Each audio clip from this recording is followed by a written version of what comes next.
Hello parents and teens. Wish you a very happy, blessed and prosperous new year. Calendars change అవ్వటం మాత్రమే కాదండి, as a ఫ్యామిలీగా మనం ఎలా grow అవ్వాలో decide చేసుకునే టైం ఇది.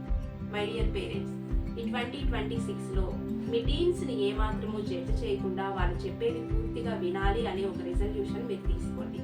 తెలిసి తెలియక వాళ్ళు ఏదైనా మిస్టేక్ చేసినా, మీతో మాట్లాడకుండా సైలెంట్గా ఉన్నా అది ఏమాత్రము డిస్రెస్పెక్ట్ కాదు, దే ఆర్ స్టిల్ లెర్నింగ్ స్టేజ్లో ఉన్నారు అని ఒక ఆలోచన మీరు కలిగి ఉండండి.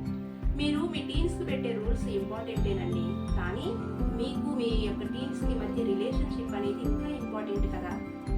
హలో టీన్స్, మీ పేరెంట్స్ మీకు ఏమాత్రము ఎనిమీస్ కాదు.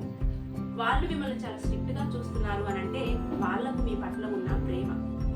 వాళ్ళు మిమ్మల్ని చూసి వర్రీ అవుతున్నారు అని అంటే వాళ్ళకు మీ పైన ఉన్న కేర్. సో మీ యొక్క ఫీలింగ్స్ మీ పేరెంట్స్కి వాల్యూనే, కానీ వాళ్ళ యొక్క ఎక్స్పీరియన్స్ అనేది ఇంకా వాల్యుబుల్ కదా. ఈ 2026లో ఏమాత్రము హైడ్ చేయకుండా పేరెంట్స్తో ఓపెన్గా మాట్లాడటం, హెల్ప్ కావాలంటే అడగటం నేర్చుకోవాలి అనే ఆలోచన మీరు కలిగి ఉన్నారు. My dear parents and teens, every ఫ్యామిలీలో మిస్అండర్స్టాండింగ్స్ అండ్ ఆర్గ్యుమెంట్స్ అనేవి చాలా కామన్గా ఉంటూ ఉంటాయండి. కానీ మనం రెస్పెక్ట్, పేషెన్స్ అండ్ ఫర్గివ్నెస్ అనేవి కలిగి ఉంటే వాటన్నిటిని చాలా ఈజీగా క్రాస్ చేయొచ్చు అని నేను అంటాను. మీరేమంటారు? ఒకసారి ఆలోచించండి. వీడియో నచ్చితే లైక్ చేయండి, షేర్ చేయండి, ఛానల్ని ఫాలో అవ్వండి. Thank you for watching. This is Jyoti, parenting connection.